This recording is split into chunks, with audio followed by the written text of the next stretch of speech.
Hello friends, मेरा नाम राकेश कुमार और मैं आप सभी का आपके अपने चैनल SR स्टडी 1984 में आपका तहे दिल से हार्दिक स्वागत करता हूं। और देखिए, आज मैं आपको संख्या पद्धति के बारे में कुछ बताने जा रहा हूं। तो देखिए, वीडियो हमें बनी रहिए और वीडियो को लगातार देखते रहिए। वो क्यों? क्योंकि आज की वीडियो आपके लिए बहुत ज़्यादा हेल्पफुल साबित होने वाली है। तो देखिए, आज हम जानते हैं विषम संख्याएँ। देखिए, विषम संख्याएं क्या होती हैं। ध्यान देने वाली चीज़ है ये। विषम संख्याएं क्या होती हैं? वे संख्याएं जो 2 से विभाजित नहीं होती हैं। वे संख्याएं जो 2 से विभाजित नहीं होती हैं उन्हें विषम संख्याएं कहते हैं।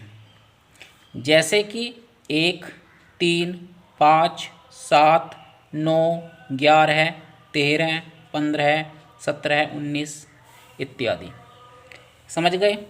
तो जो संख्या 2 से नहीं कटती, जो संख्याएं 2 से नहीं कटती या 2 से विभाजित नहीं होती, वह संख्याएं वे संख्याएं विषम संख्याएं कहलाती हैं। अब देखिए, हम सम संख्या के बारे में जान लेते हैं कि सम संख्या क्या है। देखिए, सम संख्या वे संख्याएं जो 2 से विभाजित हो जाती हैं। वे संख्याएं जो 2 से विभाजित हो जाती हैं या 2 से पूरी पूरी कट जाती है, वो संख्याएं सम संख्याएं कहलाती हैं। जैसे 2, 4, 6, 8, 10, 12, 14, 16, 18, 20, 22 आदि। ठीक है।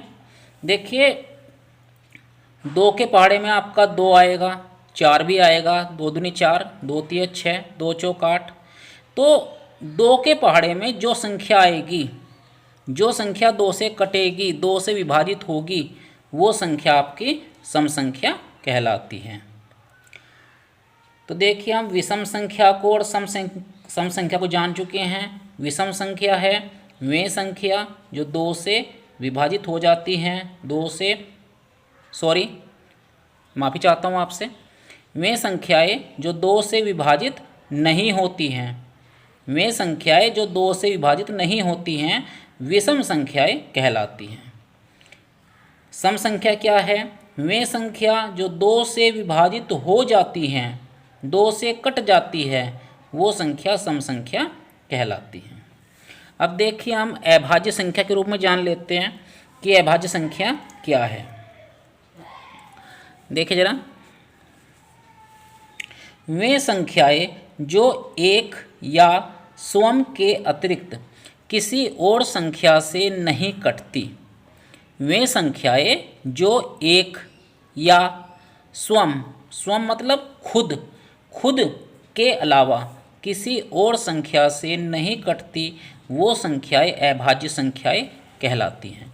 जैसे 2, 3, 5, 7। मतलब देखिए, ये 2 है, ये 2 आपका या तो 1 से कट सकता है या 2 से कट सकता है। ये किसी और संख्या के पहाड़े में नहीं आता है। 3 है, ये 1 से कटेगा या 3 से कटेगा, मतलब 1 से कटेगा या फिर स्वयं से कटेगा। तो ये किसी और संख्या के पहाड़े से नहीं कटेगा। तो ये भी संख्या आपकी अभाज्य संख्या है। ऐसे देखिए, 5 है। यदि हम 5 की बात करें, 5 आपका या तो 1 से कट सकता है या फिर 5 से कट सकता है, मतलब स्वयं से कट सकता है। ये किसी और संख्या से नहीं कटेगा। तो ये सभी जो संख्याएं जो लिखी हुई हैं, 2, 3, 5, 7, 11, 13, 17, 19 आदि, तो ये सभी संख्याएं आपकी क्या हैं? ये सभी संख्याएं अभाज्य संख्या है। अभाज्य संख्या वे संख्याएं होती हैं जो या तो 1 से कटती हो, जो 1 से विभाजित हो जाए, या फिर खुद से विभाजित हो जाए, मतलब स्वयं से विभाजित हो जाए, तो वो संख्या अभाज्य संख्याएं कहलाती हैं। सबसे छोटी जो अभाज्य संख्या होती है वो आपकी 2 होती है। ध्यान रखने वाली बात है ये। सबसे छोटी यदि अभाज्य संख्या आपसे पूछ ली जाए तो वो क्या है? वो 2 है। ठीक। अब देखिए हम बात करते हैं भाज्य संख्या की। वे संख्याएं जो एक या, देखिए जरा,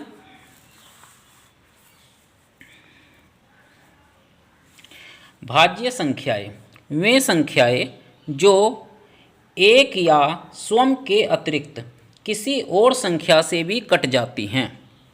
ठीक है, वे संख्याएं जो एक या स्वयं के अतिरिक्त किसी और संख्या से भी कट जाती है वो भाज्य संख्याएं कहलाती हैं।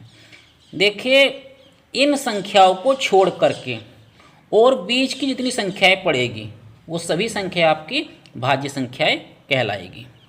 ठीक,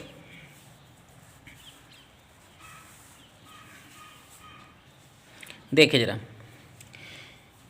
वे संख्याएं जो एक से कटेगी, स्वयं से कटेगी और किसी और संख्या से भी कट जाती है तो वो संख्या आपकी भाज्य संख्या कहलाती है। अब देखिए हम बात करते हैं प्राकृतिक संख्या की। प्राकृतिक संख्या क्या है? देखिए,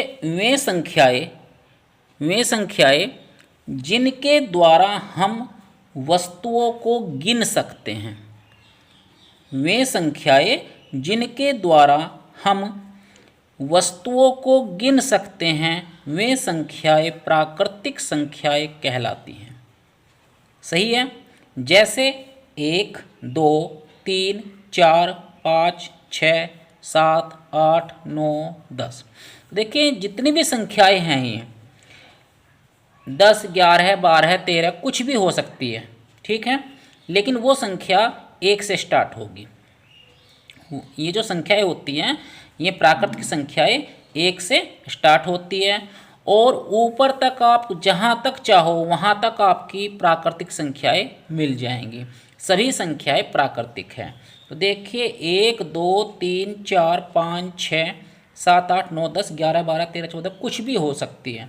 तो ये सभी क्या है? प्राकृतिक संख्या है और इन संख्याओं का हम वस्तुओं को गिनने में प्रयुक्त करते हैं।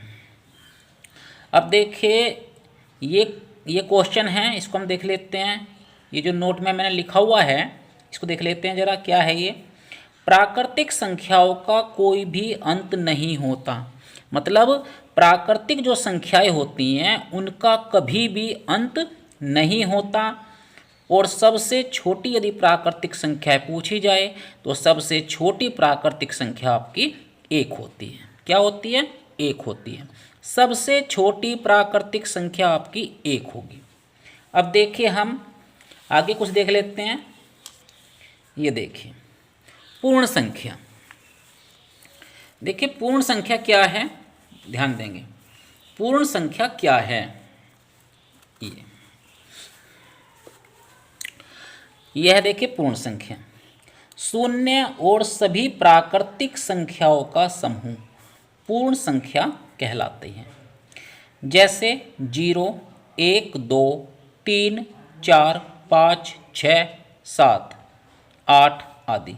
देखिए जितनी भी प्राकृतिक संख्याएं हैं, प्राकृतिक संख्या आप जानते हैं कि प्राकृतिक संख्या आपकी 1 से स्टार्ट हो रही है। प्राकृतिक संख्या आपकी 1 से स्टार्ट हो रही है। तो जितनी भी प्राकृतिक संख्याएं हैं इन सभी संख्याओं में यदि हम 0 को भी शामिल कर ले, 0 को भी शामिल कर ले तो इन सभी संख्याओं का जो ग्रुप है ये हमारी सभी पूर्ण संख्याएं हो जाती हैं। तो देखिए 1 से लेकर के ऊपर तक अनंत तक जहाँ तक भी चाहो वहाँ तक आपकी प्राकृतिक संख्याएं मिल जाएंगी।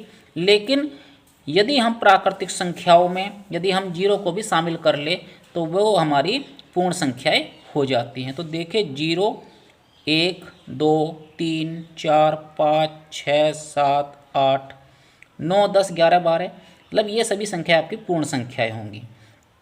और ये बात नोट करने वाली है कि सबसे छोटी जो पूर्ण संख्या होती है वो आपकी 0 होती है।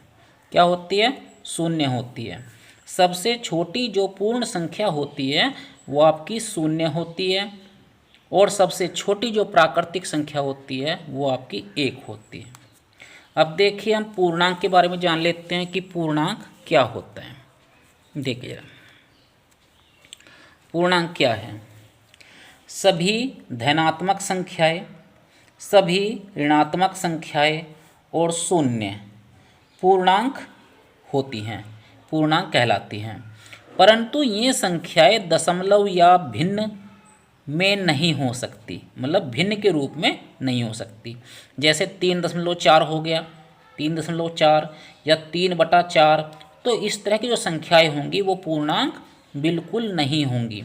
देखिए, जितनी भी यदि संख्या आपकी प्लस में है, यदि संख्या आपकी कोई प्लस में है या कोई यह संख्या आपकी माइनस में है या जीरो है, मतलब शून्य है, तो ये सभी संख्याएं आपकी पूर्णांक होती है। लेकिन शर्त ये है कि ये संख्याएं दशमलव में या फिर भिन्न में बिल्कुल भी नहीं होंगी। उदाहरण क्या है? उदाहरण है -4, -3, -2, -1, 0, 1, 2, 3, 4, 5, 6, कुछ भी हो सकती है, लेकिन संख्याएं इसी तरह से होंगी और कोई भी संख्या दशमलव में या भिन्न में नहीं होंगी। तो देखिए, -4, -3, -2, -1, 0, 1, 2, 3, 4, 5, 6, ये सभी संख्या आपकी पूर्णांक हैं। अब देखिए, हम बात करते हैं अब पूर्णांक आपकी परिमेय संख्या क्या है। देखिए, परिमेय संख्या क्या है, ध्यान देते हैं इस बात पर। वे संख्याएं जिन्हें हम P/Q के रूप में लिख सकते हैं, वे संख्याएं जिन्हें P/Q के रूप में लिखा जा सकता है, उन संख्याओं को हम परिमेय संख्याएं कहते हैं। परंतु शर्त यह है कि Q नॉट इक्वल 0, मतलब Q हमारा 0 नहीं होना चाहिए, Q 0 के बराबर नहीं होना चाहिए, Q का मान 0 नहीं होना चाहिए। तो वे सभी संख्याएं परिमेय संख्याएं कहलाती हैं। परिमेय संख्याओं में अंश और हर दोनों पूर्णांक होने चाहिए, परंतु हर शून्य नहीं होना चाहिए। परिमेय संख्याएं जो होती हैं उनमें अंश भी और हर भी दोनों पूर्णांक होने चाहिए, परंतु हर शून्य बिल्कुल नहीं होगा। ठीक है, देखिए, जैसे कि -2/3, 4/5, -7/-9, 3/-9 आदि। तो देखिए, इसमें जो ये 2 है ये माइनस का है, जो आपका इसमें ये 3 है, बटा में 3 है, ये आपका प्लस का है। तो ये क्या है? ये आपका परिमेय संख्या है। ऐसे देखें, यहाँ पर ये 4 है, ये 5 है, तो ये संख्या आपके प्लस में है, ये संख्या आपके प्लस में है, और ये संख्या आपकी बटे में दे रखी है, बटा में है, तो ये संख्या आपकी परिमेय संख्याएं हैं। अब देखिए, ये संख्या माइनस की है, ये भी संख्या माइनस की है, -7/-9, तो ये संख्या आपकी क्या हो गई? परिमेय संख्या हो गई। मतलब परिमेय संख्याओं में वे संख्याएं आती हैं जिन्हें P/Q के रूप में लिख सकते हैं, परंतु Q 0 नहीं होना चाहिए, और इसमें परिमेय संख्या में अंश और हर दोनों ही पूर्णांक होने चाहिए। अब देखिए, अब हमारी लास्ट टॉपिक है अपरिमेय संख्या। अपरिमेय संख्याएं वे संख्याएं जिन्हें P/Q के रूप में नहीं लिखा जा सकता, वे संख्याएं जिन्हें P/Q के रूप में नहीं लिखा जा सकता है, ऐसी संख्याएं अपरिमेय संख्याएं कहलाती हैं। जैसे कि √2। देखिए, यदि कोई संख्या रूट में होगी, यदि कोई संख्या रूट में होगी तो वह संख्याएं अपरिमेय संख्या होती है। मतलब फिर ये संख्या आपकी परिमेय संख्या नहीं है, ये संख्या आपकी अपरिमेय संख्या है। √5 है, √3 है, या फिर पाई। जो पाई है, पाई को हम P/Q के रूप में नहीं लिख सकते। तो देखिए, ये जो पाई है, पाई आपकी अपरिमेय संख्या है।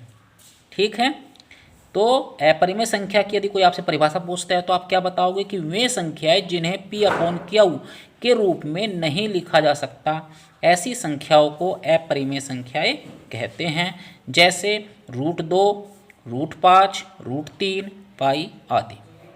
तो देखिए आज मैंने आपको संख्या पद्धति में कुछ बातें आपको बताई। उम्मीद करता हूँ कि मेरे द्वारा समझाई गई बातें आपको काफ़ी अच्छी तरह से समझ में आ गई होगी। तो यदि मेरी वीडियो आपको अच्छी लगी हो तो प्लीज़ वीडियो को लाइक करें, चैनल को सब्सक्राइब करें। धन्यवाद।